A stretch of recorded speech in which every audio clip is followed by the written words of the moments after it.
నమస్తే, welcome to our channel. నేను పద్మిని. ప్రస్తుతం పాటు సోషల్ యాక్టివిస్ట్ కృష్ణకుమారి గారు ఉన్నారు. మాట్లాడదాం. మేడం నమస్తే. మేడం బట్టి గారు ఒక కమెంట్ ని చేశారు, రాజకీయాల గురించి కాదు, సినిమాల గురించి. పుష్ప 2ని ఆపే తరం ఎవరి వల్ల కాదు, అసలు ఎవరి తరం కాదు అది. పుష్ప 2 రిలీజ్ అయ్యి తీరుతుంది. రాజకీయాలు ఎంతో కొంత ప్రభావితం చూపిస్తున్నాయి సినిమా పట్ల. రిలీజ్ ఆలస్యానికి కొంతమంది పాత్ర వహిస్తున్నారు అంటూ చెప్పకనే చెప్తున్నారు ఆయన. ఏమిటి అసలు ఆయన ఈ కమెంట్ చేయడానికి గల కారణం ఏమిటి, ఎట్లా అర్థం చేస్తారు? ఏంటంటే పవన్ కళ్యాణ్ అభిమానులు పుష్ప 2 సినిమాని రిలీజ్ చేయనీయము, ఎవరు చూడము, మాదంతా నాన్ కోఆపరేషన్ ఉంటుంది, మా బాస్ని వ్యతిరేకమైన వైసీపీ పార్టీ కోసం ఆ క్యాండిడేట్ దగ్గరికి వెళ్ళి కలిశాడు, ఫ్యామిలీని కూడా పక్కన పెట్టి అది ఇది అని చెప్పి ఆ పిల్లోడిని బాగా రాచిరంపాన్ని పెట్టినంత పని చేశారు అల్లు అర్జున్ని. అలా అన్నప్పుడు కూడా నాకేమనిపించిందంటే, అవును ఈ సినిమా రిలీజ్ అవ్వదు, ఎవరికి నష్టం? ప్రొడ్యూసర్కి నష్టం. ఈ సినిమాలో డబ్బులు వస్తే ఇంకో సినిమా తీస్తే కార్మికులకి లాభం.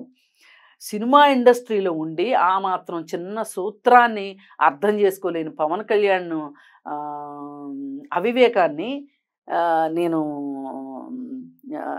నాకు అసలు అర్థం కావట్లా. ఎందుకు అంటే కోపము, ఈర్ష్య, అసూయ ఇట్లాంటివి మన కళ్ళని కప్పేస్తాయి కావచ్చు. ఇది వాస్తవం కదా. ఇప్పుడు పొద్దున్నే నీ ఇంటి ముందు సూర్యోదయం అవుతుంటుంది. ఎక్కడి నుంచి అయితే సూర్యుడు కనిపిస్తాడో రోజు నీకు మాదిరిగా తెలుసు. నువ్వు ఎంతవరకు అడ్డబెట్టగలవు? ఒక రేకునో, ఒక తడికినో, లేకపోతే దేన్నో దాన్ని ఎంతవరకు పెట్టగలవు? ఒక ఎత్తు వరకు పెట్టగలవు. ఆ తర్వాత ఆపలేము. అట్లాగే ఎవ్వరు ఆపలేరు ఈ ప్రపంచంలో. పైగా అల్లు అర్జున్ లాంటి చిచ్చర పిడుగుని అస్సలు ఆపలేరు.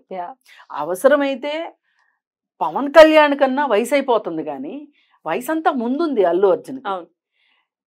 అసలు ఒక సినిమాని ఆపాలనుకోవడము, ఒక హీరో మీద కోపంతో, అది కూడా వీళ్ళ స్వార్థానికి, ఎంత తప్పండి.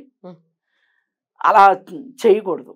పైగా మధ్యలో ఒక డైలాగు, ఈ మధ్య ఏంటో ఒకప్పుడు పోలీస్ ఆఫీసర్లు, అడవుల్ని రక్షించే పోలీస్ ఆఫీసర్లకి అవార్డులు వచ్చాయి, ఇప్పుడు అడవుల్ని దొంగతనం చేసే వాళ్ళకి అవార్డులు వస్తున్నాయి అని చెప్పి ఒక చెణుకు విసిరాడు అల్లు అర్జున్ మీద. అయితే ఈ అవార్డు ఇచ్చింది ఎవరు? Central government. National award. అది నేషనల్ అవార్డు ఎవరు ఇస్తారండి? సెంట్రల్ గవర్నమెంట్ ఇస్తుంది. సెంట్రల్ గవర్నమెంట్ ఇప్పుడు ఎవరి దగ్గర ఉందండి? ఏ పార్టీ కింద ఉందండి?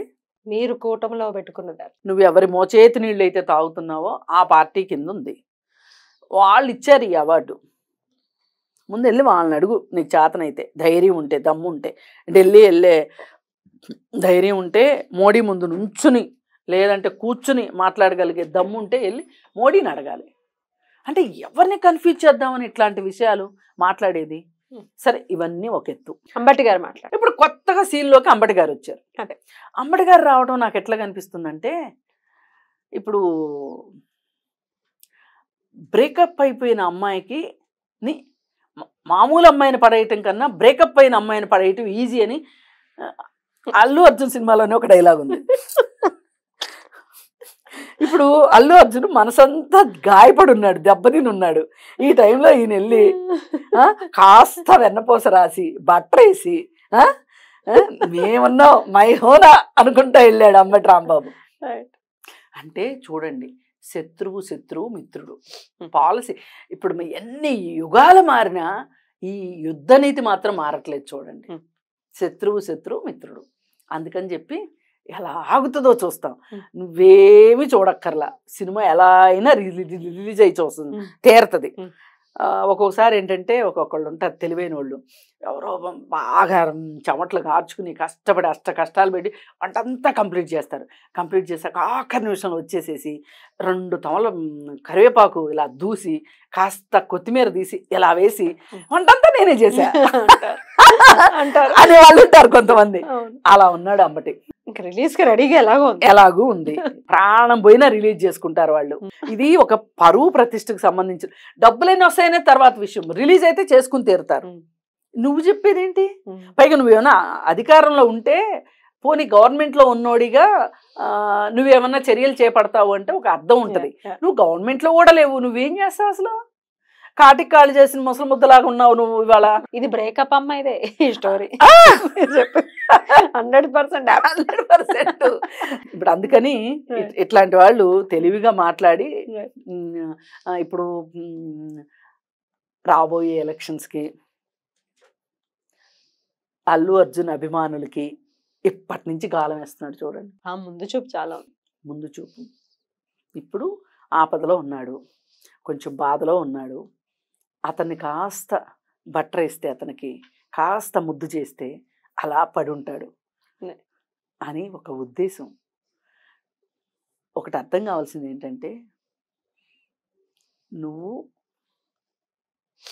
అయిపోయిన తరానికి ప్రతినిధి రాజకీయాల్లో. అతను నవయువకుడు, ఈ తరం కుర్రాడు, నీకంటే ఎక్కువే ఉంటాయి తెలివితేటలు. ఆ మాత్రం కనిపెట్టలోనేవాడు ఏం కాదు అల్లు అర్జున్.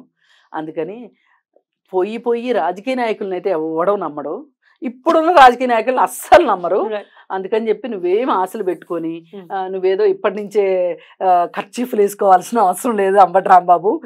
ఫస్ట్ నువ్వు రిటైర్మెంట్కి రెడీగా ఉండు రాజకీయాలకి. రైట్. సినిమా దాంట్లో జోక్యాలు చేసుకోవటం మీరు అన్నట్టు డెఫినెట్ గా వెనకాల స్ట్రాటజీ చాలా ఉంది.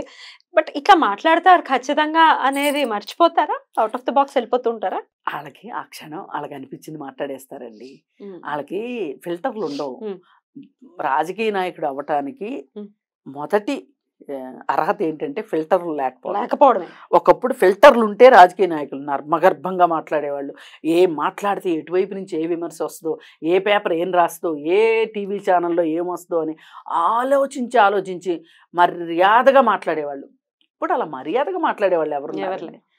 నాయకులకే సిగ్గు శరం లేక ఇష్టానుసారం అసలు నా నోటికి మంచి మాటలు రావు, అంత దారుణంగా మాట్లాడుతున్నారు. అసలు